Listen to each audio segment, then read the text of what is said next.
Muy buenos días. Primero, agradecer la posibilidad de estar aquí a las autoridades de la cumbre, a los organizadores, la posibilidad de poder experimentar y contribuir con experiencias diferentes y sobre todo llevarnos cada uno las experiencias de otros lugares, porque estamos hablando de algo que tiene que ver nada más y nada menos que con la vida. Así que nosotros vamos a exponer sobre las experiencias de nuestra ciudad, Resistencia, la capital del Chaco, Resistencia, ciudad y agua como políticas de Estado. Resistencia es la capital de la provincia del Chaco. En su área metropolitana residen 500.000 habitantes. Junto con la ciudad de Corrientes, que está ubicada a 20 kilómetros de Resistencia, forman un núcleo urbano de 1 millón de personas.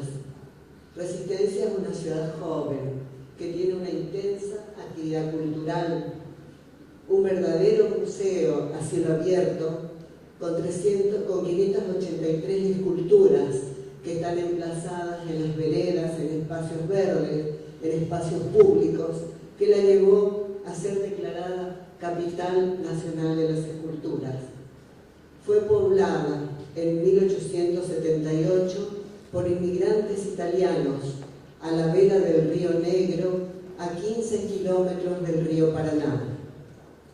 Esta ubicación marcó la estrecha relación entre la ciudad y el agua, ya que Resistencia se ubica en el valle de inundación de los ríos Negro y Paraná y un conjunto de 29 lagunas que están vinculadas. Su zona rural se caracteriza además por ser una de las reservas mundiales de agua dulce, declarado sitio Ramsar por sus humedales. La ciudad y el agua. Esta relación de convivencia tuvo sus conflictos debido a las periódicas inundaciones que soportó la ciudad de Resistencia. Hechos naturales recurrentes que generaban importantes pérdidas económicas y graves situaciones sociales y ambientales. Pero la convivencia con el agua también tenía sus momentos buenos, ya que gran parte de la vida social se desarrollaba a sus orillas, una identidad que se fue perdiendo paulatinamente y hoy estamos recuperando. El agua como problema. Las periódicas inundaciones marcaron a la ciudad. Las más graves se dieron en los años 1905, 1966, 1985 y 86, en 1992 y en 1998. Pero la máxima emergencia del siglo XX se dio en el año 1982 y 83 por una creciente histórica del río Paraná que duró 11 meses. Las consecuencias de esta inundación se agravaron muchísimo más por la rotura del dique regulador, lo que llevó a construir un sistema de defensas provisorias a la vera del río Negro. A partir de esta memoria colectiva de la relación entre ciudad y agua, Resistencia asumió la necesidad de establecer políticas de Estado para la protección contra situaciones climáticas naturales. Y ese fue el punto de partida para el sistema de defensas definitivas de Gran Resistencia. Desde entonces, los gobiernos provinciales y municipales que se sucedieron, más allá de su color político, asumieron esto como una política de Estado. Las defensas definitivas. En 1997 se iniciaron los proyectos para el sistema de defensa definitivas que protege el área metropolitana. Comprende una serie de medidas estructurales y no estructurales que convierten a Resistencia en una verdadera ciudad amurallada. Las medidas estructurales. Ahí vemos. Comprenden los terraplenes de defensa, las obras reguladoras del Río Negro y un sistema de bombeo que desagota el agua en caso de intensas precipitaciones dentro del recinto defendido. El terraplén de defensa, que ahí vemos, está construido de manera de soportar inundaciones frecuentes y va desde la ruta 11 hasta la localidad de Puerto Vilelas. El sistema incluye 2 diques reguladores.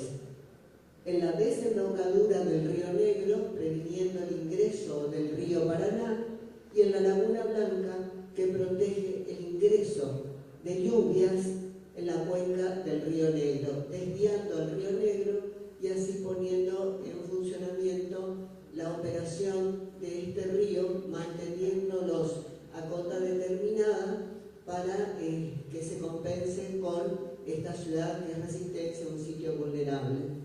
Todo esto se complementa con un sistema metropolitano de bombeo que está compuesto por un equipo en Barranqueras con una capacidad de desagote de 70 metros cúbicos por segundo. 14 estaciones de bombeo en distintos barrios de gran resistencia que desagotan 60 metros cúbicos por segundo en su conjunto. El lago compensador en la zona sur y una bomba en Puerto Vilelas que aportan otros 17 metros cúbicos por segundo. Esas son las medidas estructurales. Ahora, las medidas no estructurales. El sistema de defensa incorpora una serie de programas.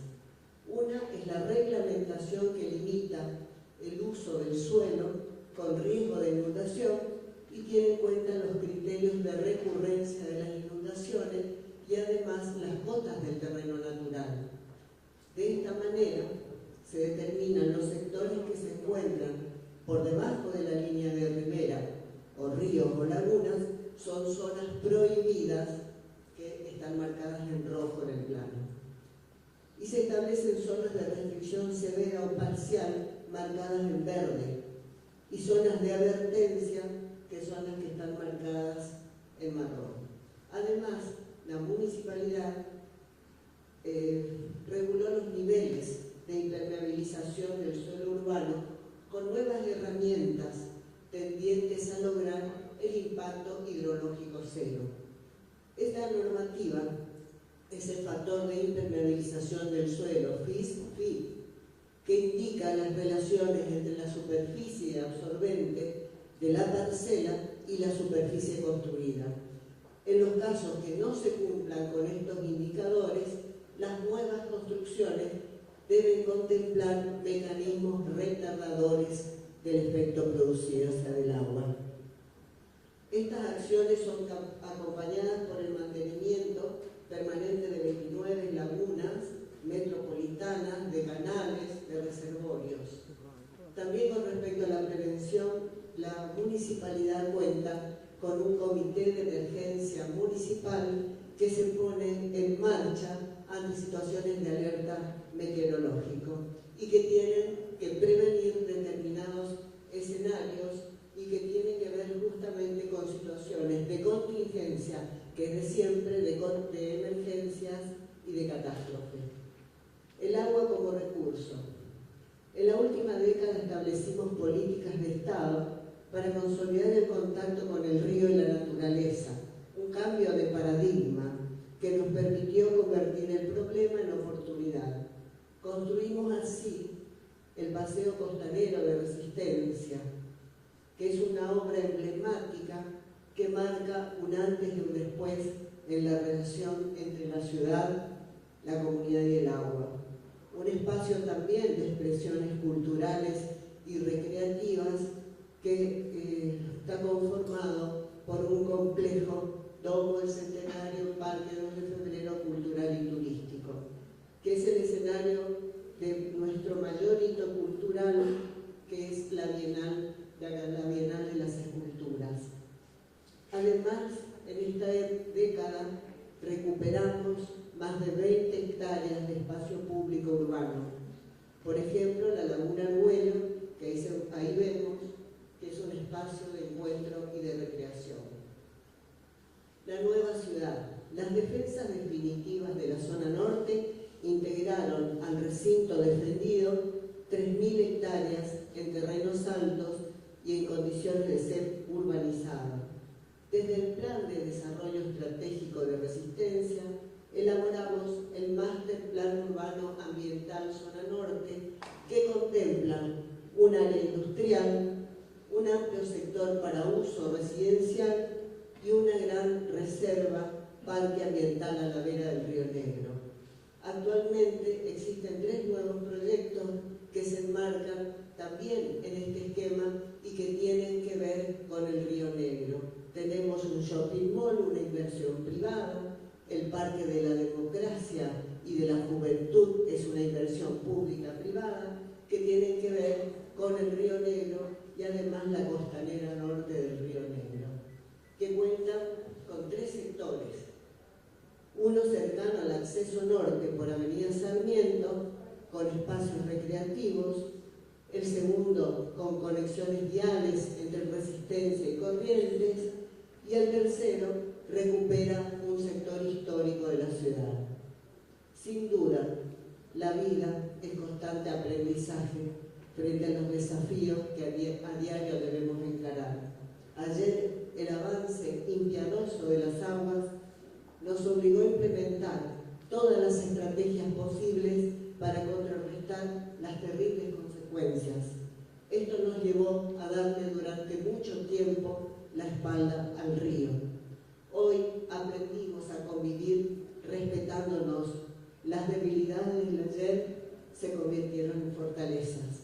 Indudablemente, este cambio de paradigma se apoyó en una visión diferente, en la planificación estratégica y en las políticas a largo plazo.